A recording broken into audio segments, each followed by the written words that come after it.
Dear students, good morning. मैं केहर सिंह बैंस, प्रवक्ता राजनीति विज्ञान,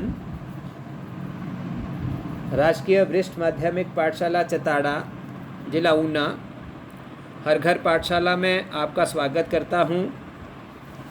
प्यारे बच्चों, आज हम जो चैप्टर शुरू करने जा रहे हैं वह चैप्टर है इंट्रोडक्शन टू पॉलिटिकल थ्योरी, राजनीतिक सिद्धांत का परिचय। पार्ट बी, चैप्टर नंबर 21, राजनीतिक सिद्धांत का परिचय। इस चैप्टर के अंतर्गत आज हमारा टॉपिक रहेगा meaning, definition and scope of politics. राजनीति का अर्थ, परिभाषा और क्षेत्र। सबसे पहले आज हम बात करेंगे कि राजनीति शब्द की उत्पत्ति कैसे हुई है। ये जो विषय आप पढ़ रहे हैं, जिसको हम राजनीति विज्ञान कहते हैं, तो इस शब्द का जन्म कहाँ से हुआ? What is the origin of the word politics? राजनीति शब्द को हम अंग्रेज़ी में क्या कहते हैं? अंग्रेज़ी में कहते हैं पॉलिटिक्स। हिंदी में हम राजनीति कहते हैं, अंग्रेज़ी में इसे पॉलिटिक्स कहा जाता है। अंग्रेज़ी का ये पॉलिटिक्स शब्द कहाँ से आया? अंग्रेज़ी का ये पॉलिटिक्स शब्द यूनानी भाषा के पोलिस शब्द से लिया गया है। अब यूनानी भाषा में पोलिस शब्द का अर्थ क्या है? यूनानी भाषा में पोलिस शब्द का अर्थ नगर राज्य होता है। प्राचीन समय में यूनान में छोटे छोटे नगर राज्य हुआ करते थे। इन नगर राज्यों के प्रशासन की समस्याओं के संबंध में प्रसिद्ध यूनानी विचारक अरस्तु ने एक पुस्तक लिखी थी जिसका नाम पॉलिटिक्स अथवा राजनीति रखा था। ये हम कम से कम 2600 वर्ष पहले की बात कर रहे हैं। ईसा से 500 BC पूर्व की बात कर रहे हैं। यूनान में छोटे छोटे सिटी स्टेट्स हुआ करते थे, छोटे छोटे नगर राज्य हुआ करते थे। वहाँ पर हम पढ़ चुके हैं पहले भी कि मेथड ऑफ इलेक्शंस में हमने पढ़ा था कि डायरेक्ट डेमोक्रेसी जो थी उस वक़्त, प्रत्यक्ष प्रजातंत्र उस वक़्त वहाँ पे हुआ करता था। और उन नगर राज्यों के लोग जो थे वो स्वयं अपने लिए अपना शासन प्रबंध चलाया करते थे। तो उन नगर राज्यों की सामाजिक, आर्थिक, नैतिक, राजनीतिक जितनी भी समस्याएं थीं, उन सभी समस्याओं का अध्ययन करने के लिए या उन सभी समस्याओं से संबंधित यूनानी विचारक अरस्तु ने एक पुस्तक लिखी जिसका नाम राजनीति रखा, पॉलिटिक्स रखा। तो इस प्रकार राजनीति शब्द की उत्पत्ति जो है वो कहाँ से हुई है? यूनानी भाषा के पोलिस शब्द से। और यूनानी विचारक ही हैं जिन्होंने राजनीति शब्द को जन्म दिया है। That's why the Aristotle is called the father of the political science. राजनीति विज्ञान का पितामह हम किसे कहते हैं? अरस्तु को कहते हैं। यही कारण है, इसीलिए अरस्तु को राजनीति विज्ञान का जन्मदाता माना जाता है। तो कहने का मतलब कि राजनीति वह विषय है जो नगर राज्यों के प्रशासन की समस्याओं से संबंधित है। राजनीति विज्ञान के परिभाषा को लेकर भी हमें दो तरह के विचार देखने को मिलते हैं। कुछ विचारक ऐसे हैं जो राजनीति के परंपरावादी स्वरूप के समर्थक हैं, हम उनको परंपरावादी विचारक कहते हैं। और जो विचारक आधुनिक स्वरूप के समर्थक हैं या जिन्होंने राजनीति के आधुनिक स्वरूप के संबंध में अपने विचार प्रकट किए हैं, उनको हम आधुनिक विचारक कहते हैं। राजनीति के जो परंपरागत विचार के जो समर्थक लोग हैं, वो इसे राजनीति की अपेक्षा राजनीति विज्ञान के रूप में प्रयोग करते हैं। राजनीति शब्द की बजाय वो राजनीति विज्ञान शब्द का प्रयोग करते हैं। और जो परंपरावादी विचार के समर्थक जो विचारक हैं, वो राजनीति को किससे जोड़ते हैं? वो राजनीति को राज्य और सरकार के अध्ययन के साथ जोड़ते हैं। उनके कहने का मतलब ये है कि राजनीति विज्ञान एक ऐसा विषय है जो विषय राज्य और सरकार का अध्ययन करता है, जिसमें राज्य और सरकार के बारे में हमें पूर्ण जानकारी प्राप्त होती है। ऐसे विषय को हम राजनीति विज्ञान कहते हैं। लेकिन आधुनिक जो विचारक हैं, वो राजनीति विज्ञान को केवल राज्य और सरकार तक ही सीमित नहीं करते हैं, बल्कि वे राजनीति विज्ञान के इस दायरे को और अधिक बढ़ाते हैं। वो हर उस गतिविधि को, हर उस एक्टिविटी को इसमें शामिल करते हैं जो किसी भी तरीके से प्रत्यक्ष या अप्रत्यक्ष रूप से राजनीतिक प्रक्रिया को प्रभावित करती है। तो इस प्रकार से राजनीति के परंपरागत विचार और राजनीति के आधुनिक विचार के आधार पर हम राजनीति के विषय क्षेत्र का यहाँ पे आज जिक्र करेंगे, उसके बारे में बात करेंगे कि राजनीति के अंतर्गत या राजनीति विज्ञान के अंतर्गत हमें किन चीज़ों के बारे में जानकारी मिलती है, क्या क्या ऐसी जानकारियाँ हैं जो हमें इस विषय से प्राप्त होती हैं, सब्जेक्ट मैटर क्या है इस विषय का, इस विषय के अंतर्गत हम किन किन चीज़ों के बारे में अध्ययन करेंगे। तो ये है सब्जेक्ट मैटर ऑफ पॉलिटिक्स, राजनीति विज्ञान का विषय क्षेत्र। क्या क्या इसमें हम इसके बारे में आज हम पढ़ेंगे। स्टडी ऑफ स्टेट, राज्य का अध्ययन, सरकार का अध्ययन, स्टडी ऑफ गवर्नमेंट, राजनीतिक विचारधाराओं का अध्ययन, स्टडी ऑफ पॉलिटिकल आइडियोलॉजीज़, राजनीतिक दलों का अध्ययन, स्टडी ऑफ पॉलिटिकल पार्टीज़, शक्ति के लिए संघर्ष का अध्ययन, study of struggle for power, दबाव समूहों का अध्ययन, स्टडी ऑफ प्रेशर ग्रुप्स।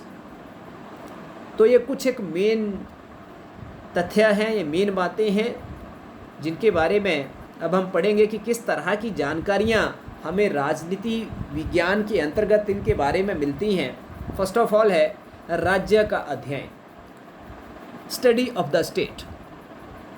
मैंने आपको बताया कि जो परंपरागत विचारक हैं वो राज्य के अध्ययन को राजनीति विज्ञान का केंद्र बिंदु मानते हैं। डॉक्टर गॉर्डनर ने इसके बारे में कहा है कि राजनीति विज्ञान का आरंभ और अंत राज्य के साथ ही होता है, अर्थात राजनीति विज्ञान के अंतर्गत हम राज्य का पूर्ण अध्ययन करते हैं। इसके अंतर्गत हम ये अध्ययन करते हैं कि राज्य अस्तित्व में कैसे आया, लोगों ने राज्यों में रहना क्यों शुरू किया, किन तत्वों तथा परिस्थितियों ने इसके विकास में सहायता की। हम सिटी स्टेट्स की बात कर रहे हैं कि आज से 2500 वर्ष पहले के जो राज्य थे उनका स्वरूप कैसा था। तो आज जो है वो मॉडर्न स्टेट जो है, आज के राज्य का स्वरूप कैसा है। तो अगर हम इस इतिहास को देखेंगे तो राज्य के स्वरूप में बहुत ज़्यादा बदलाव आया है। या हम पढ़ते हैं कि एक समय ऐसा था जब राज्य का एग्जिस्टेंस नहीं हुआ करता था, राज्य का अस्तित्व ही नहीं था, लोग प्राकृतिक अवस्था में रहते थे, कोई पॉलिटिकल ऑर्गेनाइजेशन थी ही नहीं, राज्य नामक संगठन था ही नहीं। तो फिर ऐसी क्या आवश्यकता पड़ी कि लोगों ने राज्य का निर्माण किया, राज्य के अंतर्गत लोगों ने रहना शुरू किया, एक राजनीतिक संगठन बनाया। तो किस प्रकार से राज्य अस्तित्व में आया, क्यों लोगों ने अपने आप को ऑर्गेनाइज किया और राज्यों में रहना शुरू किया, और आज जो राज्य का स्वरूप इतना ज़्यादा आज बदल गया है, और आज के जो आधुनिक राज्य हैं इनका आज के समय में किस प्रकार की भूमिका है, या कौन कौन से ऐसे फैक्टर्स रहे हैं, कौन कौन सी ऐसी परिस्थितियां रही हैं जिन्होंने राज्य के विकास में मदद की है। राज्य का स्वरूप जो है वो लगातार बदलता रहा है। तो ये जो जर्नी रही है, ये जो यात्रा रही है स्मॉल सिटी स्टेट से आज के जो मॉडर्न स्टेट्स हैं, आधुनिक राज्य हैं, बड़े बड़े राज्य हैं, तो इस अवस्था में या इस यात्रा में कौन कौन से ऐसे फैक्टर्स और परिस्थितियां रही हैं जिन्होंने राज्य के विकास में सहायता की है। तो कहने का मतलब कि राज्य के बारे में पूर्ण जानकारी आपको कहाँ से मिलेगी, कौन सा विषय ऐसा है जो आपको ये जानकारी देगा, ये आपको राजनीति विज्ञान के अंतर्गत मिलेगी। किसी दूसरे सब्जेक्ट से आपको राज्य के बारे में इतनी जानकारी जो है वो प्राप्त नहीं होगी। तो ये आज का जो मॉडर्न स्टेट्स हैं, हमारे आधुनिक राज्य हैं, उन्होंने इतना ज़्यादा जो विकास किया है, तो ये उसका एक तस्वीर है कि किस प्रकार से आज के राज्यों के अंतर्गत जो हमारा डेवलपमेंट हुई है, इंडस्ट्रियलाइजेशन हुआ है, प्रारंभ से लेके आज तक जो है वो राज्य के स्वरूप में लगातार बदलाव होता आया है। तो इसके साथ साथ नेक्स्ट है जो पॉलिटिकल साइंस के अंतर्गत हमें जानकारी कंप्लीट मिलती है, वो किस चीज़ के बारे में, स्टडी ऑफ द गवर्नमेंट, सरकार का अध्ययन। लगातार आप जो है वो पढ़ते आ रहे हैं, बात करते आ रहे हैं सरकार के बारे में कि सरकार जो है वो राज्य का एक बहुत ही आवश्यक तत्व है। तो सरकार के अध्ययन के बिना राज्य के अध्ययन का कोई मतलब नहीं रह जाता। जब हम राज्य का अध्ययन करते हैं तो उसमें सरकार का अध्ययन अवश्य होगा। अब सरकार के अलग अलग टाइप्स होते हैं, अलग अलग स्वरूप हैं। दुनिया का कोई भी ऐसा देश नहीं होगा जहाँ पे हमें किसी तरह की कोई सरकार देखने को ना मिले। हर देश के अंदर सरकार होगी, लेकिन वो सरकारों के स्वरूप जो है वो अलग अलग होंगे। दुनिया के सभी देशों में एक जैसी सरकार नहीं है, या अलग अलग स्टेजेस में एक ही तरह की सरकार नहीं रही है। इतिहास में सरकारों के स्वरूप जो है वो डिफरेंट प्रकार के थे। आज के समय में वो स्वरूप काफ़ी ज़्यादा बदल भी गए हैं। तो आज के समय में बेशक जो है वो ज़्यादातर देशों के अंदर हमें डेमोक्रेसी देखने को मिलती है, लेकिन डेमोक्रेसी के अंदर भी सरकार के डिफरेंट टाइप्स होते हैं। प्रजातंत्र के अंदर भी हमें कहीं पे संसदीय शासन प्रणाली देखने को मिलती है, कहीं पे हमें अध्यक्षात्मक शासन प्रणाली देखने को मिलती है, तो कहीं पे हमें आज भी राजतंत्र के अंश कहीं देखने को मिलते हैं। तो ये अलग अलग टाइप्स ऑफ गवर्नमेंट आप देख पा रहे हैं। सोशलिज्म है, ओलिगार्की है, एरिस्टोक्रेसी है, कुलीन तंत्र जिसको हम कहते हैं, मोनार्किज्म है, राजतंत्र है, थियोक्रेसी है, तो ये टोटलिटेरियनिज्म है, मिलिट्री डिक्टेटरशिप है। बहुत सारे देश आज हमें ऐसे देखने को मिलेंगे जहाँ पे हमें मिलिट्री डिक्टेटरशिप देखने को मिलती है। टोटलिटेरियनिज्म, सत्तावादी सरकार, चाइना का उदाहरण हम देख सकते हैं कि वहाँ पे हमें सरकार का ये स्वरूप देखने को मिलता है। आज भी हमें ब्रिटेन में कुछ अंश हमें राजतंत्र का देखने को मिलता है। वहाँ का राज्य अध्यक्ष आज भी जो है वो वंश के आधार पर ही नियुक्त होता है, चाहे प्रतीकात्मक सही, लेकिन राजतंत्र को आज भी उन्होंने जीवित रखा है। तो टाइप्स ऑफ गवर्नमेंट आप देखते हैं कि हमें अलग अलग तरह के सरकार के स्वरूप देखने को मिलते हैं। इन सब के बारे में अगर आप जानकारी लेना चाहेंगे तो आपको जानकारी कहाँ से मिलेगी? वो जानकारी राजनीति विज्ञान से मिलेगी। प्रजातंत्र किसे कहते हैं, कम्युनिज्म किसे कहते हैं, सोशलिज्म किसे कहते हैं, ओलिगार्की किसे कहते हैं, एरिस्टोक्रेसी किसे कहते हैं, ये सब कुछ अगर आप पढ़ना चाहेंगे, इसके बारे में जानकारी हासिल करेंगे तो किस विषय से मिलेगी? राजनीति विज्ञान से। तो इसलिए हम कह सकते हैं कि राजनीति विज्ञान के अंतर्गत हमें सरकार के बारे में पूर्ण जानकारी प्राप्त होती है। सरकार के स्वरूप कौन कौन से होते हैं, सरकार के द्वारा किस प्रकार के कार्य किए जाते हैं। नेक्स्ट है स्टडी ऑफ पॉलिटिकल आइडियोलॉजीज, राजनीतिक विचारधाराओं का अध्ययन। समय समय पर कई राजनीतिक विचारधाराएं जन्म लेती रही हैं। अलग अलग अवस्थाओं में हमें अलग अलग विचारधाराएं अस्तित्व में देखने को मिली हैं। आदर्शवाद, व्यक्तिवाद, साम्यवाद, समाजवाद, फासीवाद, नाजीवाद आदि कुछ ऐसी राजनीतिक विचारधाराएं हैं जिन्होंने भिन्न भिन्न अवस्थाओं में जन्म लिया है। राजनीति विज्ञान के अंतर्गत हमें इन सभी विचारधाराओं के बारे में जानकारी प्राप्त होती है। हम लेफ्टिस्ट क्या होता है, सेंट्रिज्म क्या है, राइटिज्म क्या है। लेफ्टिस्ट किसे कहते हैं? जो वामपंथी विचारधारा के समर्थक लोग होते हैं। राइटिस्ट किसे कहते हैं? जो दक्षिणपंथी विचारधारा के समर्थक लोग होते हैं। सेंट्रिज्म क्या है? जो मध्य मार्गी होते हैं। इंडिविजुअलिज्म क्या है, कम्युनिटेरियनिज्म क्या है, ये सब कुछ अगर आप पढ़ेंगे, इन सब चीज़ों के बारे में अगर आपने जानकारी हासिल करनी है तो आपको कौन सा विषय पढ़ना पड़ेगा? राजनीति विज्ञान। राजनीति विज्ञान से हमें इन सभी विचारधाराओं के बारे में जानकारी प्राप्त होगी। नाजीवाद किसे कहते हैं, फासीवाद क्या था, समाजवाद क्या होता है, पूंजीवाद किसे कहा जाता है, दक्षिणपंथी विचारधारा क्या है, वामपंथी विचारधारा क्या है, व्यक्तिवादी विचारधारा क्या है, आदर्शवाद क्या है, इन सब के बारे में अगर जानकारी लेना चाहेंगे तो ये हमें कहाँ से प्राप्त होगी? राजनीति विज्ञान से प्राप्त होगी। कहने का मतलब कि राजनीति विज्ञान के अंतर्गत हमें विभिन्न प्रकार की राजनीतिक विचारधाराओं के बारे में जानकारी प्राप्त होती है। इसके अलावा स्टडी ऑफ पॉलिटिकल पार्टीज, राजनीतिक दलों का अध्ययन। आजकल हम जानते हैं कि अप्रत्यक्ष लोकतंत्र है। अप्रत्यक्ष लोकतंत्र कैसे सफल होता है? हम इसको प्रतिनिधियात्मक लोकतंत्र भी कहते हैं। ये कैसे काम करता है? राजनीतिक दलों के आधार पर। राजनीतिक दलों के बिना आज का लोकतंत्र कार्य नहीं कर सकता है। आजकल राजनीतिक दल लोकतांत्रिक प्रणाली का एक बहुत ही महत्वपूर्ण पार्ट है। राजनीतिक दलों के अध्ययन के बिना राजनीति शास्त्र का क्षेत्र अधूरा है। इसलिए राजनीतिक दलों के बारे में अगर हमने पूरी जानकारी अगर हासिल करनी है तो वो हमें कहाँ से मिलेगी? वो इसी सब्जेक्ट से मिलती है, वो राजनीति विज्ञान के अंतर्गत ही मिलेगी। राजनीतिक दल क्यों बनाए जाते हैं, राजनीतिक दलों का गठन कैसे किया जाता है, किस आधार पर किया जाता है, राजनीतिक दल क्या कार्य करते हैं, राजनीतिक दलों के फ़ायदे क्या होते हैं, राजनीतिक दलों के नुकसान क्या होते हैं। तो इन सब चीज़ों के बारे में अगर हम जानकारी लेना चाहेंगे तो ये सब कुछ हमें जो है वो कहाँ मिलेगा? इसके बारे में जानकारी हमें कहाँ मिलेगी? इसी विषय के अंदर। ठीक है, तो इसलिए राजनीति विज्ञान के विषय क्षेत्र में राजनीतिक दलों का अध्ययन जो है वो शामिल किया जाता है।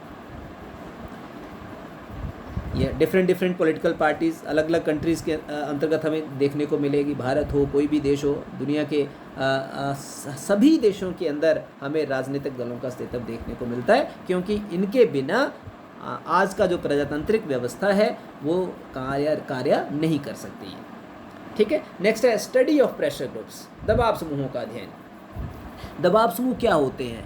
जब कुछ लोग अपने हितों की सुरक्षा करने के लिए एक समूह बना लेते हैं और फिर अपनी मांगों को मनवाने के लिए सरकार के ऊपर दबाव बनाते हैं, सरकारी नीतियों को प्रभावित करने का प्रयास करते हैं, तो इस प्रकार के समूहों को हम दबाव समूह कहते हैं।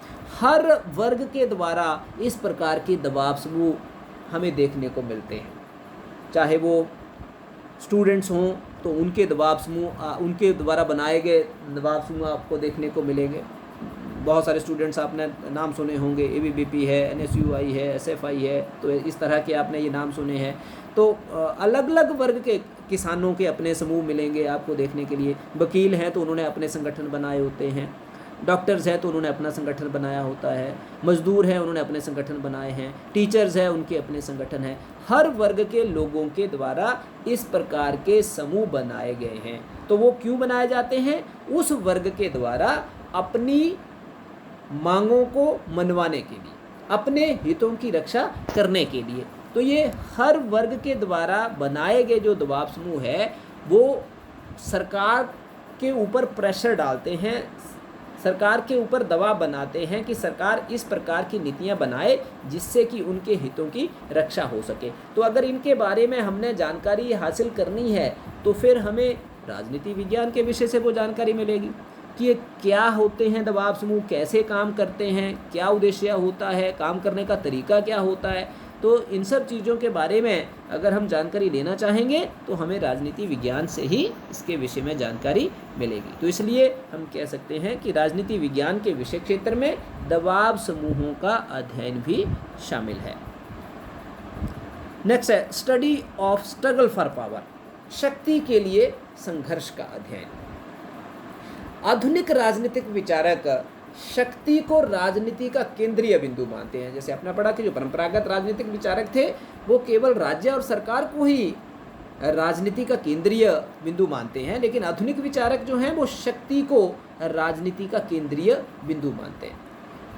वो क्या कहते हैं, उनका ये मानना है कि राजनीति का मुख्य तौर पर जो उद्देश्य है वो क्या है, सत्ता को हासिल करना, शक्ति प्राप्त करना और उसे बनाए रखना। जितने भी राजनीतिक दल हैं वो ऐसा तो है नहीं कि वो राजनीतिक दल इसलिए बने हैं कि केवल और केवल उन्होंने सिर्फ लोगों की सेवा करनी और उनका कोई राजनीतिक मकसद नहीं है। वो किस लिए बनाए जाते हैं, कोई भी राजनीतिक दल बनता है तो उसका मकसद क्या होता है, सरकार बनाना, सत्ता हासिल करना।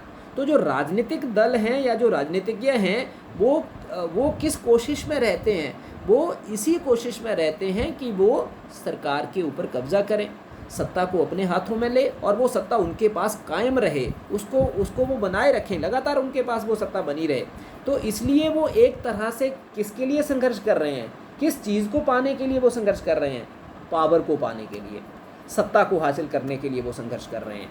तो इसलिए वो हर गतिविधि हम राजनीति के दायरे में शामिल कर लेते हैं जो किसी ना किसी तरीके से इस सत्ता के लिए संघर्ष को प्रभावित कर रही होती है। इसलिए राजनीति विज्ञान के विषय क्षेत्र में सत्ता के अध्ययन को महत्वपूर्ण माना जाता है कि राजनीति विज्ञान के अंतर्गत ही आप पढ़ेंगे कि किस प्रकार से ये सभी राजनीतिज्ञ या पॉलिटिकल पार्टीज सत्ता को प्राप्त करने के लिए कैसे इनमें कंपटीशन रहता है, किस प्रकार से इनके अंदर स्ट्रगल रहता है और किन किन तरीक़ों से, कौन से साधनों से, किन मेथड से ये सत्ता को पाने का प्रयास करते हैं। तो हम ये कह सकते हैं कि राजनीति विज्ञान के अंदर शक्ति के लिए संघर्ष का अध्ययन जो है वो एक महत्वपूर्ण विषय है और इसके बारे में हम राजनीति विज्ञान के अंतर्गत ही हमें पढ़ने को मिलता है। तो यह है राजनीति विज्ञान का विषय क्षेत्र। राजनीति विज्ञान के अंतर्गत हमें किन किन चीज़ों के बारे में जानकारी प्राप्त होती है, कौन सी जानकारियाँ हमें इस विषय से मिलती हैं। तो ये जिनके बारे में हमने पढ़ा है कि तो ये सब कुछ हमें, चाहे वो राजनीतिक दलों का अध्ययन हो, चाहे वो सरकार के प्रकार के बारे में जानकारी लेना हो, राज्य की जानकारी हो, या राजनीतिक दलों या दबाव समूहों के बारे में जानकारी हो, या विभिन्न राजनीतिक विचारधाराओं के बारे में जानकारी लेनी है, तो इन सब चीज़ों के बारे में हमें जानकारी कहाँ से मिलेगी, इसी विषय से मिलेगी। किसी दूसरे सब्जेक्ट को पढ़ेंगे तो दूसरे सब्जेक्ट से हमें ये जानकारियाँ नहीं मिलेंगी। इंग्लिश को पढ़ेंगे तो वहाँ से हमें जानकारियाँ नहीं मिलेंगी, अर्थशास्त्र को पढ़ेंगे तो हमें जानकारियाँ नहीं मिलेंगी। ये सब जानकारियाँ जो है वो हमें कहाँ से मिलेंगी, राजनीति विज्ञान से ही मिलेंगी। ठीक है। So this is all about meaning, definition and scope of politics. राजनीति का अर्थ, परिभाषा और क्षेत्र। तो आज के लिए इतना ही। उम्मीद करता हूँ आपको ये वीडियो पसंद आएगा और आपके लिए हेल्पफुल होगा। Thank you very much. Have a nice day.